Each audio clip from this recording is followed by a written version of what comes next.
You're coming too. What started as a dream is now our reality. 6 years ago, we poured her ballast, raised every frame, cut every plank, and named her Red Aviva. Ready for life back on the ocean, this year we're determined to set sail. Would you look at that? I'd say that's the making of a fine cruising vessel.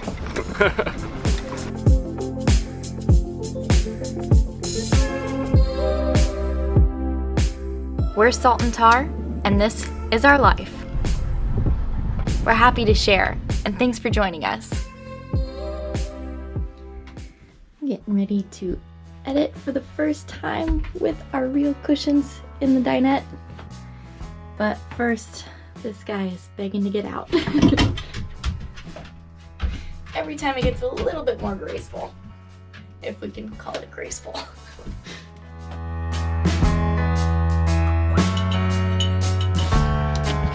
All right, hold on. Oh, he's going.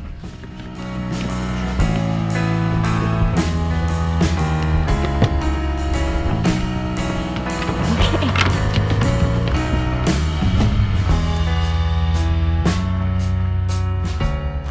Beautiful morning.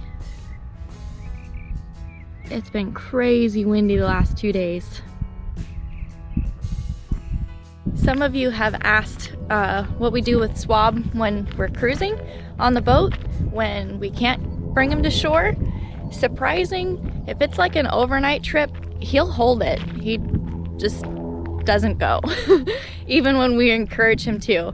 But if it's 2 nights or 3 nights, typically he'll at least go number 1, sometimes in number 2, and it's just on the deck, and we wash it off. It's pretty simple. He's been able to poop and pee on demand. He knows what go potty means, and so he knows when to seize those opportunities because we tell him to. And yeah, we've had swab since he was 6 months old. So he's been living on a boat since he was 6 months. And he'll be 11 in March. So he's had a lot of years, a lot of practice, and he's lived on all but one of our boats. So he's lived aboard 6 different boats, and Red Aviva by far is the most space and the easiest for him to use, and the easiest for us to wash off his business because we have the deck washdown pumps. Your Highness.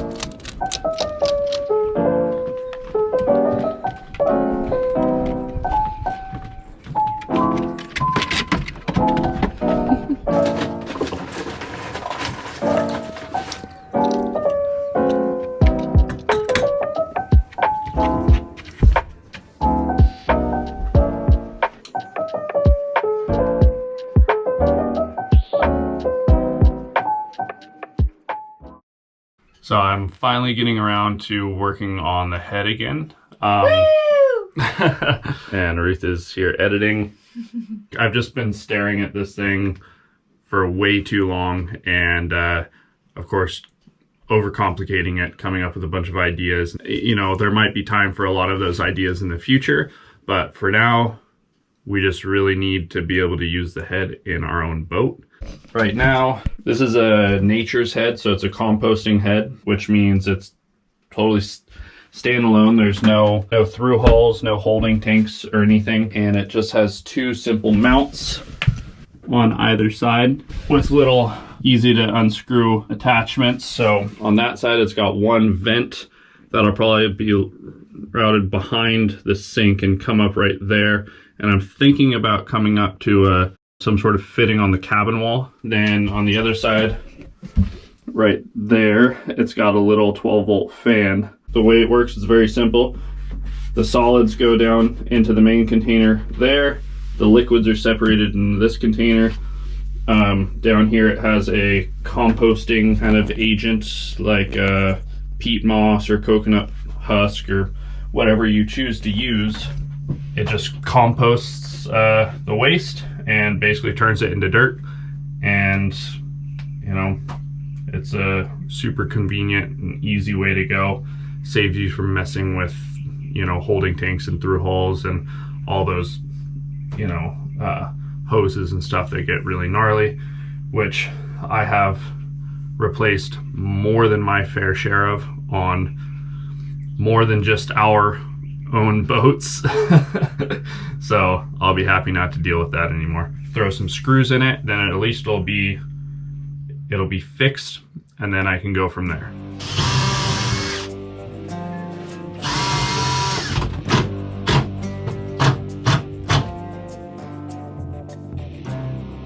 Okay, so we got the mounts in. Now I just need to do the wiring, which is super simple.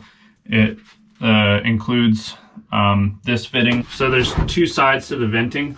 One has a tiny little 12-volt fan in it, and they're reversible. So I just had to switch them over real quick because it works better on this side for us. But yeah, it comes with this little cable already made, which just plugs right into there. So all I have to do is run this side to our little fuse box that we have back here, and it'll be done. I'm not going to bother putting a switch or anything in it because this will pretty much be running 24/7 unless we leave the boat and we clean clean the whole head out and stuff, and it doesn't need to be run. Then you just pop this out and it's good to go. So here's our little fuse box. This is what we're going to attach for the head. So I'll just go in there and there, and then it'll run down through here, and then I think I'm just going to run it down through the inside of this gusset, and then just go right back into the head and plug in.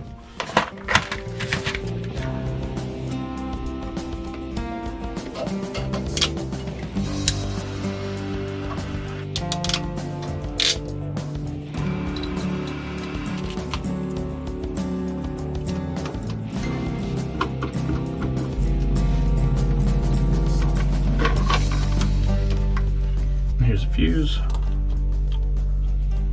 Cool. This end should be live now. So let's crawl out of here.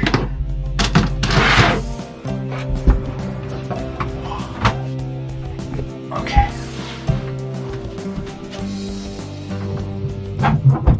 Okay, moment of truth. Oh yeah. I think the next step is deciding permanently on the venting setup.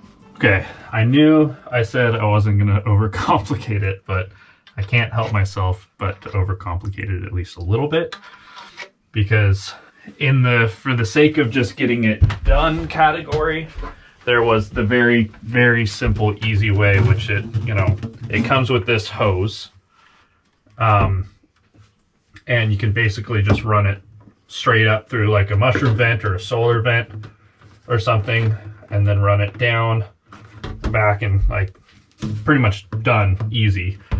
But I don't know, aesthetically in the interior that we're spending so much time like in, I can't stand this corrugated plastic hose just coming up. I don't like it. I don't want it. So instead, just spent a really, really ridiculously long time at the hardware store piecing together this setup, which is going to be, I think, going to be a lot cooler looking. I still need to cut and trim certain bits and pieces, but it'll go up along here, and then it'll exit through the side of the wall with a small little kind of elbow in it, so any water or rainwater, anything, won't just drain straight down into the pipe. I have a fitting that'll go through the side of the cabin right there, and this will just kind of connect into it. And I'll just have to trim this to size, but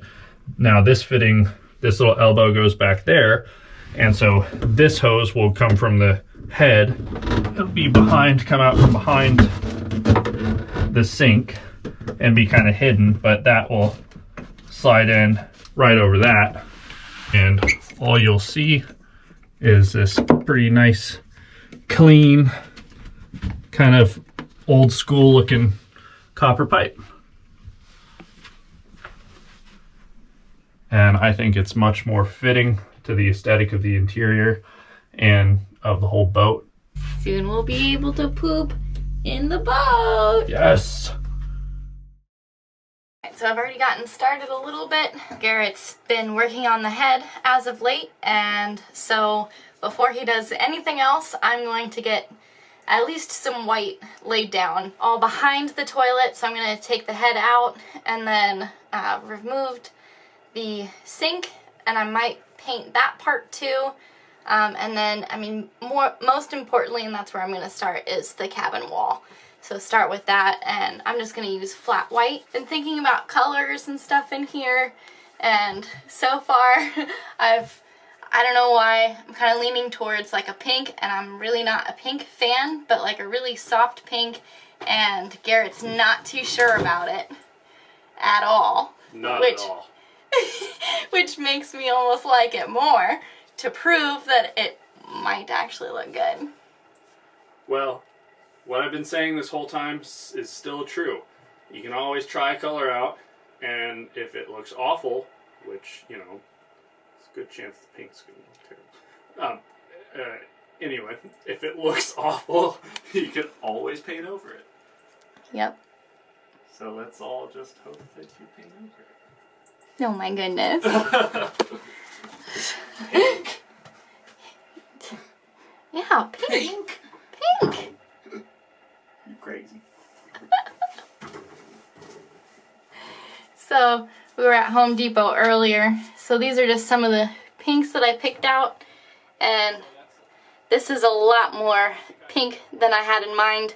It's going to be more like this. So it's not really pink. I mean, it's mostly white. This whole bulkhead here will be that color, at least on the background. Maybe I'll even paint some designs, but then we're gonna have a big mirror here, so you're not gonna see most of it. I'm just gonna start with this, and we're gonna paint it white, and then get all underneath back here. Since I kicked Garrett out of the head to paint, he kept busy with another project. All right, today my main goal is to make plywood patterns for mounting brackets for both of our davits that we salvaged. I've got the davit strung up, just using the boom and gaff like a little crane, because these things are heavy. These are old. The arms are solid galvanized steel, they're not tube, and the bases are heavy bronze. To try to get it in place and then kind of look at it, and then I got this sheet of plywood, so I'm going to use this to make a pattern and a template for a bracket that hopefully then I can get the steel. And Rolf was over here the other day and we were kind of brainstorming and looking at it, and he's like always kind enough to help with it. It's not so much that we're concerned about having davits to hang the dinghy, because a lot of times, especially, I mean, it'll be convenient when we're going day sailing and stuff for sure, but when we go offshore, most of the time we'll store the dinghy up on the cabin top or something. But this is going to double as our solar panel mounts. So we're going to mount our solar panels up here. We're also going to tie some we're going to put a couple stanchions just aft of the mizzen shrouds, and we're going to tie a solid 1-inch tube into these davits, and then on there we'll probably maybe mount a couple more smaller solar panels, and then we'll mount all other stuff like grills or, you know, what have you. It's a lot more than just davits to hang a dinghy, so that's why I'm kind of moving it up on the priority list.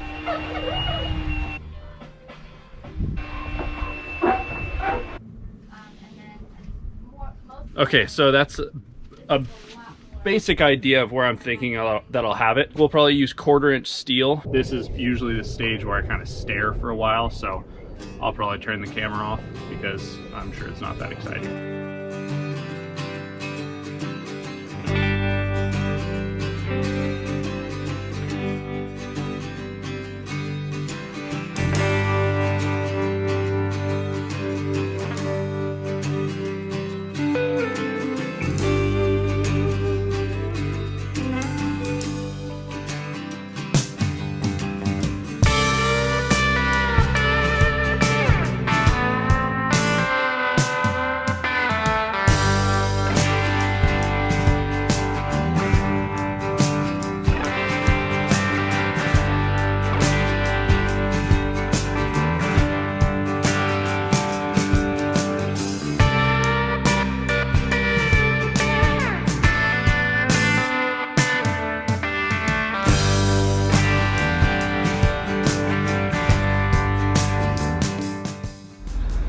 Okay, so it's the next day. This is basically, you know, Mark 1. I was chatting with Rolf last night, and I was texting him pictures, and we were kind of talking back and forth. So he had some ideas to add, and he said he could just swing by after he leaves the track today. This is probably going to change a little bit.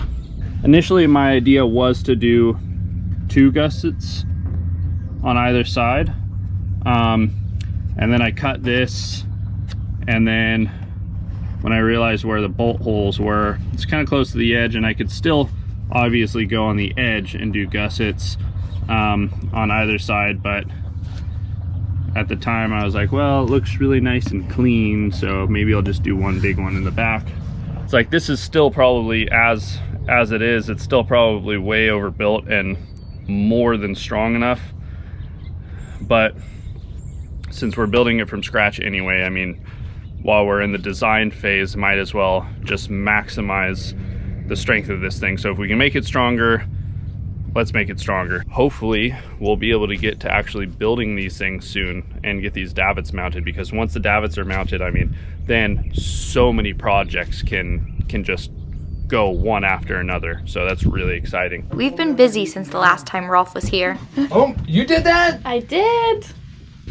Hot damn! Thank you. Nice job.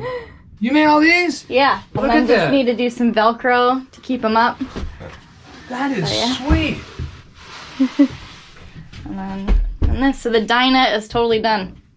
It is, isn't it? I like the way you did the round cubby holes and everything. Yeah. And you got so much room in here. This is going to be nice too when it gets all finished. Yeah. Kelly's obviously, you know, a set for all intents and purposes is done, right? Yeah. Yeah, pretty much. Yeah, and I don't know if the handrail was in last time you came. Yeah, so No. they're not done yet, but they're I like they're in. this. Yeah. That makes total sense. Yeah. It's always nice to bounce ideas with another brain, especially a professional metal masher that's brought many concepts to life. All 1/4-inch steel. At minimum, Yeah. I would say at minimum 1/4 inch. This is trying to rip it out here, and it's fulcruming here. Now, granted, you've got this all helping it, but it's really just, it's trying to pivot, Yeah. right? Yeah. I do still plan to put the arms from like out there and down into the transom somewhere. The power of the ocean cannot be underestimated. Building a secure mount for the davits to the deck is paramount, and not something that we take lightly. I'm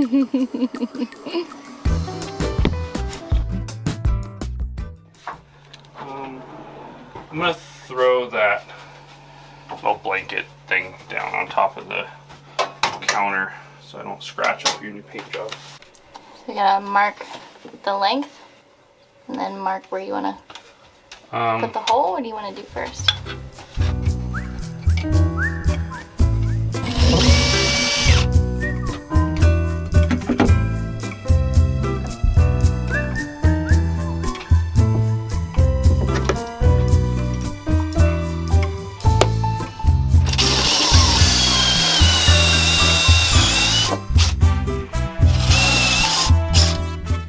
It's funny, I felt One layer. I felt the glue line snap Oh when yeah? I went through the layer.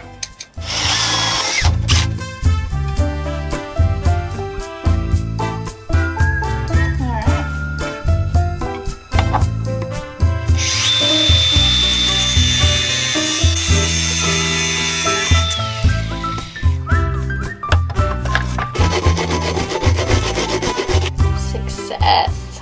This is not the proper way to secure these pieces together if you're using them, you know, for what they're intended to be used for. But these are just the pieces of material that I went with to build this thing, which is just a vent. So there's no pressure in it. It's just a super small fan. So these things don't have to be held together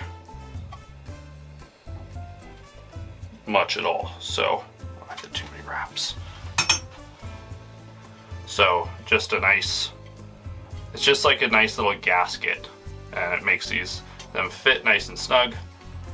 That's all it will need.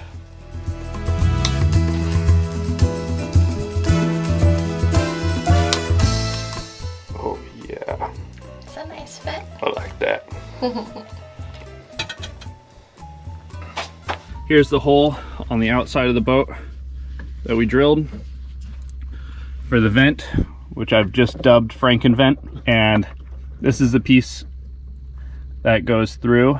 I got a tube of stickum, so I'm just gonna lather this whole thing up, squeeze a bunch around here, squish this on, make a big mess out here, but this stuff cleans up really well, so I'll just make a mess and then come back with some alcohol and then wipe it up.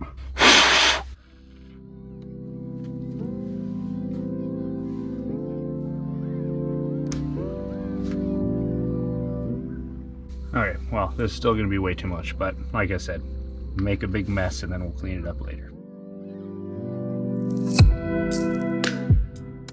Now let's go finish it off down below.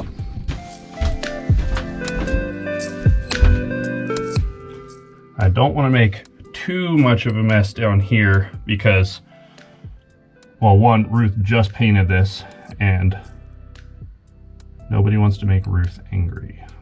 It's pretty scary. But aside from that, the paint down here is flat, white, not gloss, so it definitely won't clean up as easy.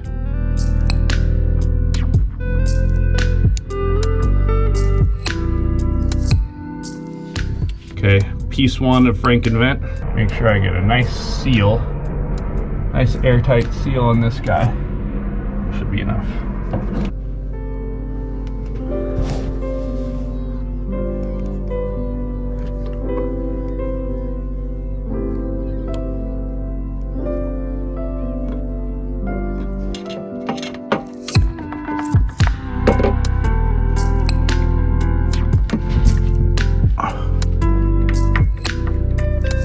Cleanup time. Okay, let's see what kind of damage we did. Actually, really not too bad. Okay, so here's the cover we got. So, yeah, just gotta get this guy on.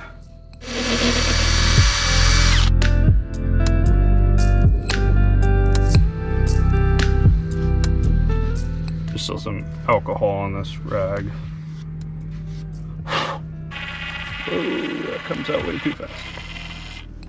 Well, it's gonna be a really, really big mess.